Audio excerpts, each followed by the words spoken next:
Subscribe now and press the bell icon. Never miss an update.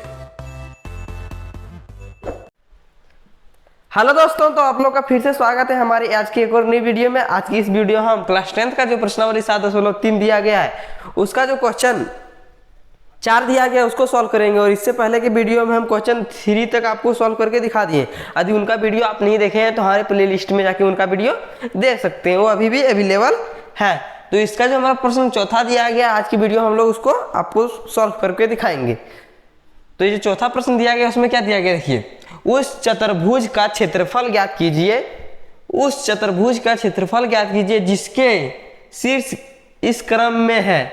ये जो हमारा दिए गए हैं ये सब चतुर्भुज के जो है वो शीर्ष है। तो सबसे पहले हम लोग अपना जो चतुर्भुज दिया गया उसको बनाएंगे। सबसे पहले हम लोग अपना यहाँ चतुर्भुज एक बना लेते हैं जिसका नाम हम लोग रख देते हैं ABCD। ये हमारा चतुर्भुज बन गया है। और इसके जो विकर्ण, इसके जो दिए गए हैं निर्देशांक उसको लिख लेते हैं हम लोग। तो इसके जो निर्देशांक दिए गए, ए का निर्देशांक दिया गया -4 और -2, तो -4 -2। और बी के जो निर्देशांक दिए गए -3 और -5, तो -3 और -5, -3 और -5। ये बी के निर्देशांक -3 और -5। और जो सी का दिया गया वो दिया गया 3 और -2। और जो डी का जो निर्देशांक दिया गया वो दिया गया 2 और 3। ये जो हमारा चतुर्भुज के निर्देशांक दिए गए थे सभी को हम लोग लिख लिए, शीर्ष के इसके निर्देशांक। अब जो है जो इसका है, अब जो इसका हमको क्षेत्रफल ज्ञात करने के लिए बोल रहा है। तो आपको तो पता होगा कि हम लोग चतुर्भुज का क्षेत्रफल ज्ञात करने के लिए इसमें हम लोग नहीं सीखे, हमने इसमें त्रिभुज का क्षेत्रफल ज्ञात करने के लिए सीखा है। तो इसको जो है इसके बीच में एक विकर्ण हम लोग खींच देते हैं, ए और सी के बीच में एक विकर्ण खींच देते हैं। तो ए और सी में हमने एक विकर्ण खींच दिया जिससे कि इसमें 2 त्रिभुज बन के तैयार हो गया, ADC और ABC।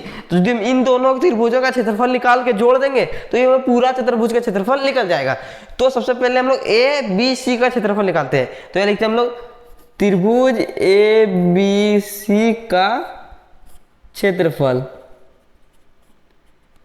क्षेत्रफल हम लोग यहाँ निकालेंगे ABC का। तो इसका फॉर्मूला क्या होता है, 1/2, उसके बाद 23 x1 प्लस में x2 और यहाँ पर x3। इसमें हम आपको क्या बताते थे, 23, 31, 12 का आपको यूज करना है। तो 23 मतलब y2 - y3, 31 मतलब y3 - y1, 12 मतलब y1 y2। तो देखिए 2 और 3 23 हो गया, 3 और 1 31 हो गया, और यहाँ पर 1 और 2 12 हो गया। तो 23, 31, 12 के बराबर हमारा आ गया त्रिभुज का क्षेत्रफल। अब इस पर हम लोग अपना मान बिठाते हैं। तो ये हमारा हो जाएगा यहाँ पर x1, ये x2, ये x1 और y1, ये हमारा हो जाएगा x2 और ये y2, ये हो जाएगा x3 और ये हो जाएगा y3। हमारा ये x1, x2, x3 के साथ हम लोग लिख लिए। तो इसके जो इसी को हम लोग अपना फार्मूला पर बिठा देते हैं। तो देखिए हमारा फार्मूला क्या दिया गया, 1/2 इंटू में x1। तो हमारा जो x1 का मान दिया गया वो दिया गया -4, तो -4 इंटू में y2 - y3। तो y2 हमारा दिया गया कितना, -5 और -y3, तो -5 और माइनस में y3 है तो माइनस प्लस हो जाएगा 2, ठीक है। प्लस में x2, तो हमारा x2 का मान कितना दिया गया, -3, तो आ जाएगा यहाँ पर -3। तो देखिए यहाँ पर क्या दिया गया, y3 - y1। तो y3 का मान हमारा कितना दिया गया, इधर देखिए -2,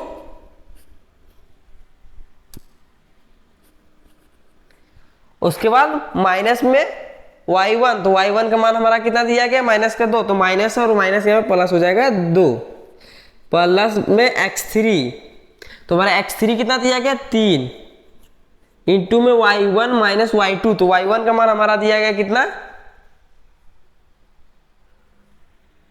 -2 और -2, तो -3, ये माइनस में 5 है तो -2 और माइनस माइनस प्लस का 5। ये जो यहाँ पर माइनस में 5 है यहाँ पर प्लस हो जाएगा माइनस का प्लस, क्योंकि माइनस माइनस यहाँ पर प्लस हो जाएगा। तो अब देखिए 1/2 का 1/2 इंटू में -5 में 2 जाएगा तो कितना बचेगा -3, और इस -3 को गुना करेंगे 4 के साथ कितना हो जाएगा माइनस माइनस प्लस का 12। उसके बाद प्लस में ये 2 से 2 माइनस प्लस कट जाएगा, उसके बाद ये बचेगा यहाँ पर 0। 0 को गुना करेंगे -3 के साथ तो क्या होगा 0 ही होगा, तो प्लस में 0। उसके बाद प्लस देखिए इधर 5 यहाँ पर प्लस में है और माइनस में 2 दिया गया, तो 5 में 2 घटेगा कितना बचेगा 3 बचेगा, और इस 3 को गुना करेंगे 3 के साथ कितना हो जाएगा 9 हो जाएगा, तो यहाँ पर हो जाएगा 9। तो यदि हम इसको जोड़ेंगे तो क्या होगा देखिए 12 और 9 21, तो 1/2 इंटू में 21। अभी 21 से गुना होगा 1 तो क्या होगा, तो हो जाएगा 21/2। तो जो त्रिभुज का क्षेत्रफल आया है वो हमारा कितना है 21/2। तो यहाँ लिख देंगे त्रिभुज ABC का क्षेत्रफल बराबर 21/2 मात्रक। तो हमारा जो त्रिभुज का क्षेत्रफल आया वो 21/2 मात्रक आ गया। तो इस त्रिभुज का क्षेत्रफल कितना है इसका यहाँ पर हम लोग लिख लेते हैं 21/2 मात्रक आ गया हमारा। ठीक है, अब इस त्रिभुज का क्षेत्रफल हम लोग निकालते हैं। तो इस त्रिभुज के क्षेत्रफल को निकालने के लिए इसका जो हमने अभी आंसर निकाला इसको मिटाते हैं।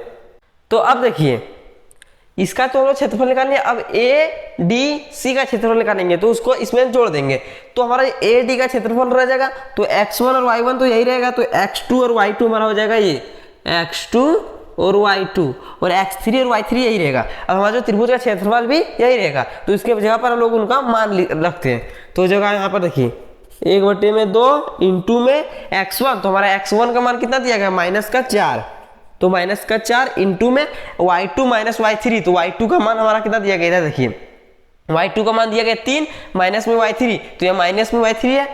देखिए कितना 3y2 माइनस में y3, तो y3 का मान कितना दिया गया -2 और यहाँ पर माइनस है तो प्लस में हो जाएगा 2 प्लस x2, तो हमारा x2 का मान कितना दिया गया, देखिए x2 का मान दिया गया हमारा 2, तो 2 इंटू में y3 माइनस y1, तो y3 का मान हमारा कितना दिया गया -2 माइनस में y1, तो y1 का मान हमारा कितना दिया गया -2, तो ये हो जाएगा यहाँ पर +2 प्लस में x3, तो x3 का मान हमारा कितना दिया गया, देखिए x3 का मान दिया गया 3 इंटू में y1 माइनस y2, तो y1 का मान हमारा कितना दिया -2 और माइनस में y2, तो y2 का मान कितना है 3। ठीक है, इतना दूर तक आप समझ गए होंगे। अब देखिए 1/2 इंटू में 3 और 2 5 को गुना करेंगे -4 के साथ, तो कितना हो जाएगा -20 प्लस 2 और 2 कट जाएगा माइनस प्लस, अरे ये बचेगा यहाँ पर 0, तो 0 से गुना करेंगे 2 में तो क्या होगा 0 ही होगा, तो प्लस में 0 और प्लस 3 गुना 3 में 2 3 और 2 जुड़ेगा तो 5 और माइनस में 5 है, 3 और 2 माइनस दोनों में है तो माइनस माइनस हो जाएगा माइनस में 5 -5 गुना 3 करेंगे तो माइनस में 15 0 माइनस में 15, तो 0 से कुछ फर्क नहीं पड़ेगा तो 0 को हम लोग मिटा लेते हैं। ठीक है, अब देखिए 1/2 इंटू में -20 और -15 कितना हो जाएगा -35। उसके बाद यदि हम इसको गुना करेंगे तो हमारा कितना हो जाएगा -35/2। तो किसी भी त्रिभुज का क्षेत्रफल जो होता है वो ऋणात्मक नहीं होता है, तो यह लिखेंगे क्या त्रिभुज का क्षेत्रफल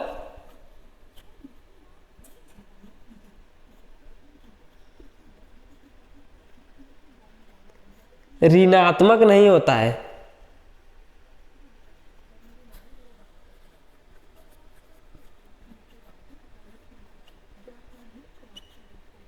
इसलिए जो होगा हमारा त्रिभुज का क्षेत्रफल वो बराबर हो जाएगा 35/2।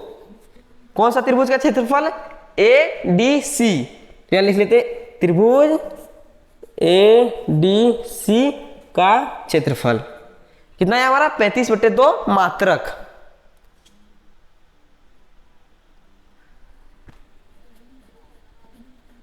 मात्रक। अब हमारा दोनों त्रिभुज का क्षेत्रफल आ गया, इसका यहाँ कितना 35/2 होते हैं, हम लोग यहाँ 35/2 लिख लेते हैं। अब इन चतुर्भुज का हमको क्षेत्रफल ज्ञात करने के लिए बोल रहा है, तो अब हम इसका चतुर्भुज का क्षेत्रफल ज्ञात करेंगे। तो चलिए ज्ञात करते हैं। अब जो हमारा ये दोनों त्रिभुज का क्षेत्रफल आया है, उससे हम चतुर्भुज का क्षेत्रफल निकालेंगे। तो चतुर्भुज का क्षेत्रफल कैसे निकालेंगे, देखिए चतुर्भुज ABCD का क्षेत्रफल बराबर क्या होगा, देखिए इधर बराबर त्रिभुज ABC का क्षेत्रफल प्लस त्रिभुज ADC का क्षेत्रफल। तो ADC का क्षेत्रफल, तो जो चतुर्भुज का क्षेत्रफल ABCD बराबर हो जाएगा हमारा ABC का क्षेत्रफल कितना है 21/2, 21/2 प्लस में ADC का क्षेत्रफल हमारा कितना आया है 35/2, तो 35/2। अब इनको जोड़ेंगे तो हमारा आएगा 2 21 प्लस 35, तो बराबर हमारा कितना आया, देखिए 5 और 1 6 3 2 5, 56/2। तो इसको यदि हम भागा देंगे 2 से 56 बार में तो कितना लगेगा 28 बार में। तो हमारा जो जाएगा चतुर्भुज का क्षेत्रफल बराबर 28 मात्रक। हमारा जो आंसर होगा, हमारा आंसर आ गया। ये जो चतुर्भुज का क्षेत्रफल हमको ज्ञात करने के लिए बोल रहा था, उसका जो क्षेत्रफल होगा वो 28 मात्रक होगा। आशा करता हूँ आपको यह समझ आया होगा। यदि आपको समझ आएगा तो अब हम इसको अगला प्रश्न जो दिया गया हमको आपको अगली वीडियो में करके दिखाएंगे। तो चलिए हम लोग अगला वीडियो की ओर बढ़ते हैं।